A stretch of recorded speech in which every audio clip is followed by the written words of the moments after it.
ఏంద్రయ్యా ఏం చేస్తున్నావు? యాందిరయ్యా యాన్ చేస్తున్నా. ఏం లేదన్నా, నిన్న ఒక ఇంటీరియర్ షూట్కి పోయినా. నిన్నెవర్రా షూట్ పిలిచింది? అది కాదన్న, ఈ ఫుటేజ్ మొత్తం ఇష్టం వచ్చినట్టు ఎగురుతుందన్న. అరే అది ఫుటేజ్ ఎగరడం కాదురా, దాన్ని ఫ్లిక్కరింగ్ అని అంటారు. ఎందుకు వస్తుంది అన్న ఈ ఫ్లిక్కరింగ్? అరే ఏం లేదురా, ఈ ఫ్లిక్కరింగ్ ఎందుకు వస్తుంది అంటే మోస్ట్లీ మనం ఇంటీరియర్ షూట్ చేసేటప్పుడు కానీ ఇండోర్లో షూట్ చేసేటప్పుడు కానీ మనకి ఫ్లిక్కరింగ్ అనే ప్రాబ్లం వస్తుంది. ఈ ఫ్లిక్కరింగ్ ప్రాబ్లం ఎందుకు వస్తుంది అంటే దాంట్లో ఉండే ఆంబియంట్ లైట్ వల్ల. ఆ ఆంబియంట్ లైట్కి ఒక పర్టికులర్ ఫ్రీక్వెన్సీ ఉంటుంది. అంటే ఎగ్జాంపుల్ 50 to 60 ఉంటుంది ఇండియాలో అయితే మోస్ట్లీ ఇది.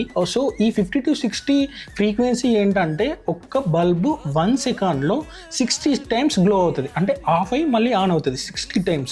ఇప్పుడు ఇదే విషయం మన కెమెరాలోకి వస్తే కెమెరాలో కూడా 1 సెకండ్లో FPS అని ఉంటుంది.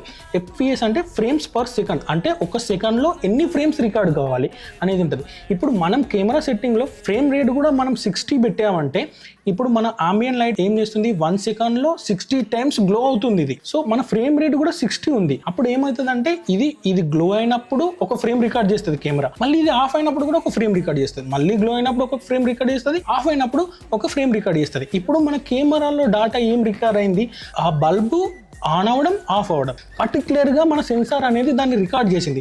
సో ఆ ఆఫ్ అయిన ఫ్రేమ్స్ అన్నీ మనకు ఫ్లిక్కరింగ్ లాగా కనిపిస్తాయి. ఇదంతా జస్ట్ 1 సెకండ్లోనే జరిగిపోతుంది. ఇలా ఫ్లిక్కరింగ్ ప్రాబ్లం రావద్దు అనుకుంటే ఈ లైట్ స్పీడ్ కంటే ఏదంటే లైట్ స్పీడ్ 60 Hz ఉందో మన షటర్ స్పీడ్ మినిమం 1/100 కానీ 1/120 కానీ, అంటే దీనికి డబల్ ఉండేలా చూసుకోవాలి. అలాగే ఫ్రేమ్ రేట్ 24 కానీ 30 కానీ దీంట్లో ఆఫ్ ఉండేలా ఫ్రేమ్ రేట్ చూసుకోవాలి. ఈ ఫ్లిక్కరింగ్ ఎందుకు వస్తుందో చెప్పినా అన్న, ఇది ఎట్లా తీసాలో చెప్పాను జరా. ఏం లేదురా, మనం డావిన్సీ రిజాల్వ్లో ఈ ఫ్లిక్కరింగ్ వచ్చిన ఫుటేజ్ని ఈజీగా ఈ ఫ్లిక్కరింగ్ అనేది తీసేయచ్చు. అది ఎలా అంటే ఫస్ట్ ఏదైతే ఫుటేజ్ని డీఫ్లిక్కరింగ్ చేయాలనుకుంటున్నామో దాన్ని టైం లైన్లోకి డ్రాగ్ చేసుకోవాలి. దాని తర్వాత ఆల్ట్ క్లిక్ చేసి ఈ ఫుటేజ్ని ఒకసారి డూప్లికేట్ చేసుకోవాలి, మళ్ళీ ఆల్ట్ క్లిక్ చేసి మళ్ళీ డూప్లికేట్ చేసుకోవాలి. ఇలా 2 times డూప్లికేట్ చేసుకోవాలి. ఈ కింది ఫ్రేమ్ అంటే సెకండ్ ట్రాక్లో ఉన్న వీడియోని జస్ట్ 1 frame కొంచెం ముందుకు పెట్టుకోవాలి. ఈ థర్డ్ ట్రాక్లో ఉన్న వీడియోని 2 frames 1 2 frames ఇలా పెట్టుకోవాలి. ఇప్పుడు ఈ పైనున్న ఆ వీడియోకి వచ్చేసి ఇక్కడ ఇన్స్పెక్టర్ ట్యాబ్లో ఒపాసిటీ అని ఉంటుంది కంపోజ్లో. ఈ ఒపాసిటీ ఒక 30 to 40% మన వీడియోకి సూట్ అయ్యేలా పెట్టుకోవాలి. ఈ సెకండ్ లేయర్లో ఉన్న వీడియోకి సేమ్ ఒపాసిటీ ఒక 50 to 60% పెట్టుకోవాలి, అంటే మన వీడియోకి సూటబుల్ అయ్యేలాగా.